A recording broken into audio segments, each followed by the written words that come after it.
Adobe Illustratorനെ പറ്റി ഫുള്ളായിട്ടുള്ള കാര്യങ്ങളും പഠിപ്പിക്കുന്ന ഒരു വീഡിയോ സീരീസിലെ എപ്പിസോഡാണിത്.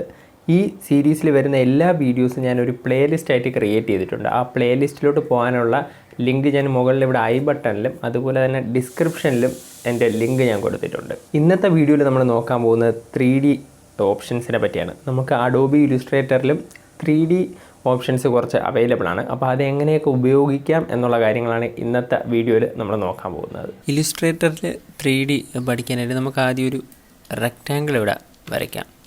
റെക്റ്റാങ്കിളോ സ്ക്വയറോ എന്തെങ്കിലും ഒരു ഷേപ്പ് ഇവിടെ വരയ്ക്കാം. എന്നിട്ട് ഇതിൻ്റെ സ്ട്രോക്ക് നൺ കൊടുത്തിട്ട് ഫില്ല് നമുക്ക് ഏതെങ്കിലും ഒരു കളർ കൊടുക്കാം. പക്ഷേ ബ്ലാക്ക് കൊടുക്കാതിരിക്കുന്നതാണ് നല്ലത്. ബ്ലാക്ക് കൊടുത്തു കഴിഞ്ഞാൽ നമുക്ക് ആ ഒരു 3D ഫീൽ അതിൽ കാണാൻ പറ്റില്ല. എന്നിട്ട് ഓക്കെ കൊടുത്തിട്ട് എഫക്ട്സിൽ പോയിട്ട് 3D എക്സ്ട്രൂഡ് ആൻഡ് ബെവൽ എന്നുള്ളത് കൊടുക്കുക. ഇത് കൊടുക്കുമ്പോൾ തന്നെ നമുക്കിവിടെ ഇത് 3D ആയിട്ട് മാറിയിട്ടുള്ള കാണാൻ പറ്റും. പിന്നെ ഇനിയും നമുക്ക് ഇവിടെ കുറച്ച് ഓപ്ഷൻസ് നോക്കാം. ഇവിടെ ഒരു എക്സ്ട്രൂഡ് ഡെപ്ത് എന്ന് പറഞ്ഞൊരു ഓപ്ഷനുണ്ട്. ഈ ഓപ്ഷൻ എന്ന് പറയുന്നത് എത്രത്തോളം ആ ഒരു 3D ഫീല്, അതായത് അതിൻ്റെ ഒരു എന്താണ് പറയുന്നത്, അതിൻ്റെ ഒരു ഡെപ്ത്ത്, അതിൻ്റെ ആ ഒരു ഡെപ്ത്ത് എത്രത്തോളം വേണമെന്നുള്ളതാണ് നമുക്കിവിടെ സെറ്റ് ചെയ്ത് കൊടുക്കാൻ പറ്റുന്നത്. പിന്നെ ഇതിൻ്റെ തൊട്ടിപ്പുറത്ത് കാണുന്നത് അതിൻ്റെ ഒരു എൻഡ് വരുന്നത് എങ്ങനെയായിരിക്കണം, ഓപ്പൺ ആയിരിക്കണോ അതോ ക്ലോസ്ഡ് ആയിട്ട് വരണോ എന്നുള്ളതാണ്. ഇപ്പം നമ്മൾ ക്ലോസ്ഡ് ആയിട്ട് വരുന്നൊരു സംഭവമാണ് കൊടുത്തിരിക്കുന്നത്. ഇത് കൊടുത്തു കഴിഞ്ഞാൽ അത് ഓപ്പൺ ആവും. ഞാൻ കുറച്ചുകൂടെ ക്ലിയർ ആയിട്ട് കാണിച്ചു തരാം. ഇവിടെ വരുന്ന സമയത്ത് നമുക്ക് ഇതിനെ ടേൺ ചെയ്യാനായിട്ടുള്ള ഓപ്ഷനുണ്ട്. ഇതിങ്ങനെ ടേൺ ചെയ്യുന്നതനുസരിച്ച് ഇവിടെയും ടേൺ ആവും. കണ്ടില്ലേ, നമ്മളിവിടെ ഓപ്പൺ കൊടുത്തുകൊണ്ട് അപ്പുറ സൈഡ് കാണുന്ന പോലെ ഒരു ഫീലുണ്ട്. ഇവിടെ ക്ലോസ് ചെയ്ത് കഴിഞ്ഞാൽ ഫുള്ള് ക്ലോസ് ആവും. കണ്ടില്ലേ, ഇത് നമുക്കിവിടെ ഇങ്ങനെ വെച്ച് ഇവിടെ ഇങ്ങനെ റൊട്ടേറ്റ് ചെയ്യാൻ പറ്റും.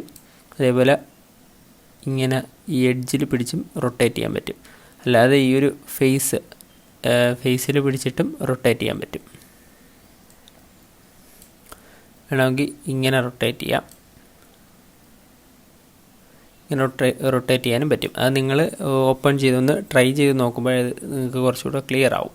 പിന്നെ താഴോട്ട് വരുന്ന സമയത്ത് നമുക്കിവിടെ സർഫസ് എന്ന് പറഞ്ഞൊരു ഓപ്ഷൻ കാണാം. അതിന് മുമ്പ് ഞാൻ ഇതൊന്നിങ്ങനെ നേരെ വയ്ക്കട്ടെ.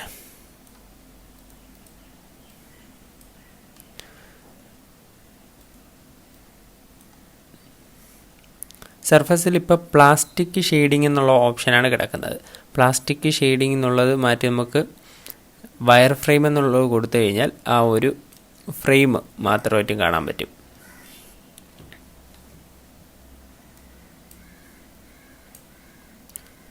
ഉണ്ടല്ലേ, ഈ ഒരു നമ്മൾ വരയ്ക്കുന്ന 3D ഒബ്ജക്റ്റിൻ്റെ ആ ഒരു ഫ്രെയിം പോലെ കാണാൻ പറ്റും. നമുക്ക് അത് പ്ലാസ്റ്റിക് ഷെയ്ഡിങ് തന്നെ കൊടുക്കാം. നിങ്ങൾക്ക് അഥവാ ഈ ഒരു ഓപ്ഷൻ കാണുന്നില്ലെങ്കിൽ ചിലപ്പോൾ അതാ നിങ്ങൾ എടുക്കുമ്പോൾ ഇങ്ങനെയായിരിക്കും കാണുന്നത്. അങ്ങനെയാണ് കാണുന്നതെങ്കിൽ മോർ ഓപ്ഷൻ എന്നുള്ളത് ക്ലിക്ക് ചെയ്ത് കഴിഞ്ഞാൽ ഇങ്ങനെ കുറച്ച് ഓപ്ഷൻസ് കൂടെ അവിടെ കിട്ടും. ഇതിൽ നമുക്ക് ലൈറ്റിങ് സെറ്റ് ചെയ്ത് കൊടുക്കാനായിട്ട് പറ്റും. ഇത് മൂവ് ചെയ്ത് കഴിഞ്ഞാൽ ലൈറ്റ് എവിടെ നിന്ന് അടിക്കണം എന്നുള്ള ഒരു ഇത് നമുക്ക് സെറ്റ് ചെയ്യാനായിട്ട് പറ്റും.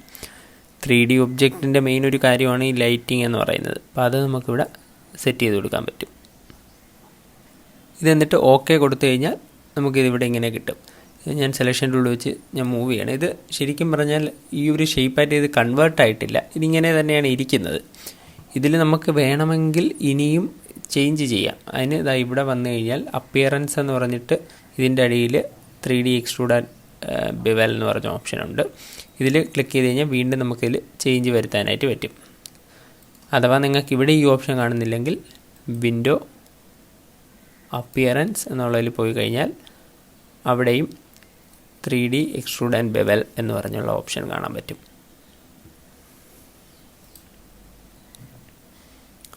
ഇനി അടുത്തൊരു ഓപ്ഷൻ നോക്കാം. അത് നോക്കാനായിട്ട് ഞാൻ കർവേച്ചർ ടൂൾ എടുക്കുകയാണ്. എന്നിട്ട് ഫില്ല് മാറ്റി അതിനെ സ്ട്രോക്ക് ആക്കി. അത് കുഴപ്പമില്ല, ഇതിൻ്റെത് മാറി. ഇത് സെലക്ട് ചെയ്തിട്ട് സ്ട്രോക്ക് ആക്കിക്കൊണ്ടാണ് അതും ചേഞ്ച് ആയത്. അത് കുഴപ്പമില്ല. നമുക്ക് ഇവിടെ ഒരു ഇത് വരയ്ക്കാം.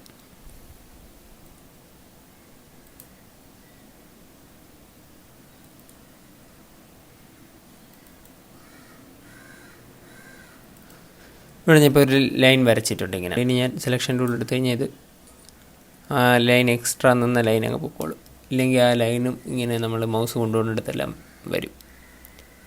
ഇനി എഫക്റ്റ് 3D റിവോൾവ് എന്നുള്ള ഓപ്ഷൻ കൊടുക്കാം. റിവോൾവ് എന്നുള്ള ഓപ്ഷൻ കൊടുക്കുന്ന സമയത്ത് നമ്മൾ വരച്ച ലൈനിനെ റിപ്പീറ്റ് ചെയ്ത് അതിനെ റൗണ്ടാക്കി കൊണ്ടുവരുന്നൊരു സംഭവമാണ് റിവോൾവ്. ഇത് ലെഫ്റ്റ് വഴിയും റിവോൾവ് ചെയ്യിപ്പിക്കാം, റൈറ്റ് വഴിയും റിവോൾവ് ചെയ്യിപ്പിക്കാം. അതിപ്പോൾ ലെഫ്റ്റാണ് കിടക്കുന്നത്, നമ്മൾ റൈറ്റ് കൊടുത്തു കഴിഞ്ഞാൽ അത് റൈറ്റിലോട്ട് റിവോൾവ് ആവും.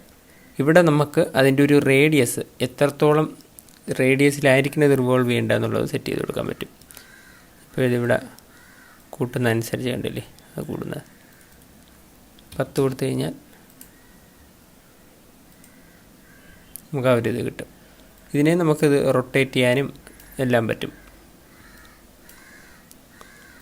ലൈറ്റിംഗ് അഡ്ജസ്റ്റ് ചെയ്യാൻ പറ്റും. വേറൊരു ഓപ്ഷൻ എന്ന് പറയുന്നത് ഇവിടെ റിവോൾവ് ആംഗിൾ സെറ്റ് ചെയ്യാൻ പറ്റും. എത്രത്തോളം അത് റിവോൾവ് ആവണം, എത്ര വരെ. അതായത് ഇപ്പോൾ നമ്മളിതിപ്പോൾ ഒരു ഇത്രയും കൊടുത്തെന്ന് വെച്ചോ, അപ്പോൾ അതുവരെ റിവോൾവ് ആയിട്ട് പിന്നെ നിൽക്കും. ഉണ്ടല്ലേ, ഇത്ര വരുള്ളൂ. ഇതിലും നമുക്ക് ഈ സർഫസ് വേണമെങ്കിൽ വയർ ഫ്രെയിമോ അങ്ങനെ എന്തെങ്കിലും കൊടുക്കണമെങ്കിൽ അതും കൊടുക്കാം. അപ്പോൾ ആ ഷേപ്പ് നമുക്ക് അങ്ങനെ തന്നെ കിട്ടി. ഇനി മൂന്നാമത്തെ ഒരു ഓപ്ഷനും കൂടെ നോക്കാം. അതിന് ഞാൻ ഒരു ലെറ്റർ എഴുതുകയാണ്. ഇവിടെ ഒരു കെ എന്ന് പറഞ്ഞ് ഞാൻ കൊടുക്കുകയാണ്. ഇതിൻ്റെ സൈസ് ഒന്ന് കൂട്ടാം. ഇതിൽ കൂടെ തിക്കായിട്ടൊരു ഫോണ്ട് കൊടുക്കാം. ഓസ്വാൾഡ് കൊടുക്കാം. ഓസ്വാൾഡ് ബോൾഡ് കൊടുത്തിട്ടുണ്ട്. ഇതിൽ ഇനി വരുന്ന ഓപ്ഷൻ എന്ന് പറയുന്നത് 3Dയിൽ തന്നെ വരുന്ന റൊട്ടേറ്റ് എന്ന് പറയുന്ന ഓപ്ഷനാണ്. ഈ ഓപ്ഷന് ശരിക്കും പറഞ്ഞാൽ ഒരു 3D ആയിട്ട് നമുക്ക് കാണാൻ പറ്റില്ല, പക്ഷേ അത് റൊട്ടേഷൻ മാത്രമേ ഉണ്ടാവും. നിങ്ങൾക്കിപ്പോൾ കാണുമ്പോൾ തന്നെ മനസ്സിലാവും. കണ്ടില്ലേ, റൊട്ടേഷൻ മാത്രമേ അതിൽ കാണുകയുള്ളൂ. അപ്പോൾ ഞാൻ ബ്ലാക്ക് കളറാണ് കൊടുത്തിരിക്കുന്നത്. ഈ കളർ വേണമെങ്കിൽ നമുക്ക് ഓക്കെ കൊടുത്തതിന് ശേഷം വേണമെങ്കിലും ഇവിടെ ഒന്ന് മാറ്റാൻ പറ്റും. ഇപ്പോൾ ഇതിൽ കളർ വലിയൊരു പ്രശ്നമില്ല. ഇതിലൊക്കെ ആണെങ്കിൽ നമ്മൾ ഫസ്റ്റ് ചെയ്തതിലൊക്കെ ആണെങ്കിൽ ബ്ലാക്ക് കൊടുത്തു കഴിഞ്ഞാൽ ആ ഒരു 3Dയുടെ ഒരു ഫീല് നമുക്ക് കിട്ടില്ല. പിന്നെ ഈ ഒബ്ജക്ട്സിനെ എല്ലാം നമുക്ക് ഇതിങ്ങനെ ഉപയോഗിക്കാം. അല്ലെങ്കിൽ ഇതിനെ വേണമെങ്കിൽ സെലക്ട് ചെയ്തിട്ട് ഒബ്ജക്റ്റ് എക്സ്പാൻഡ് അപ്പിയറൻസ് എന്ന് കൊടുത്തു കഴിഞ്ഞാൽ അത് ഈ ഒരു ഷേപ്പിലോട്ട് മാറി കഴിയും. ഇത് ഇനി ഇങ്ങനെ ചെയ്ത് കഴിഞ്ഞാൽ പിന്നെ നമുക്ക് ഇവിടെ നിന്ന് അതിനെ സെലക്ട് ചെയ്ത് വീണ്ടും ചേഞ്ച് ചെയ്യാൻ പറ്റില്ല. അതുപോലെ ഇതിനെല്ലാം നമുക്ക് എക്സ്പാൻഡ് ചെയ്യാനായിട്ട് പറ്റും. എക്സ്പാൻഡ് ചെയ്ത് കഴിഞ്ഞാൽ ആ ഷേപ്പിലോട്ട് അത് മാറും. അപ്പോൾ ഇതിന് നമ്മളിപ്പം റൈറ്റ് ക്ലിക്ക് ചെയ്ത് അൺഗ്രൂപ്പ് കൊടുത്തിട്ട് ഒന്നും കൂടെ അൺഗ്രൂപ്പ് കൊടുക്കണം. ഓരോ ഷേപ്പായിട്ട് എടുത്ത് മാറ്റാൻ പറ്റും. കണ്ടില്ലേ? അപ്പോൾ നിങ്ങളുടെ ഇന്നത്തെ അസൈൻമെൻ്റ് എന്ന് പറയുന്നത് ഇതുപോലെ 3 ഷേപ്പുകൾ വെച്ചിട്ട് ഈ 3Dയുടെ 3 ഓപ്ഷൻസ് ചെയ്യുക എന്നുള്ളതാണ്. അതിൽ റിവോൾവ് എന്ന് പറയുന്ന ഓപ്ഷനിൽ നിങ്ങൾ ഒരു വൈൻ ഗ്ലാസ് എങ്ങനെ ചെയ്യാൻ പറ്റും എന്നുള്ളത് നോക്കുക. അപ്പോൾ അഡോബി ഇലിസ്ട്രേറ്ററിൽ 3D എങ്ങനെ ചെയ്യണമെന്നുള്ളത് നിങ്ങൾക്ക് മനസ്സിലായി. അപ്പോൾ ഇതേപോലത്തെ ഒരുപാട് നല്ല നല്ല വീഡിയോസ് ഇനിയും വരുന്നുണ്ട്. അപ്പോൾ നിങ്ങൾ ചാനൽ സബ്സ്ക്രൈബ് ചെയ്തില്ലെങ്കിൽ അത് സബ്സ്ക്രൈബ് ചെയ്തിട്ട് ബെല്ലൈക്കൺ ഞെക്കിയിട്ട് അതിൽ ഓൾ നോട്ടിഫിക്കേഷൻസ് എന്നുള്ളത് കൊടുത്തു കഴിഞ്ഞാൽ നിങ്ങൾക്ക് ഞാൻ പുതിയ വീഡിയോസ് ഇടുമ്പം അപ്പോൾ തന്നെ അതിൻ്റെ നോട്ടിഫിക്കേഷൻ കിട്ടും. അപ്പോൾ പുതിയൊരു വീഡിയോയിൽ കാണുന്നവരേക്കും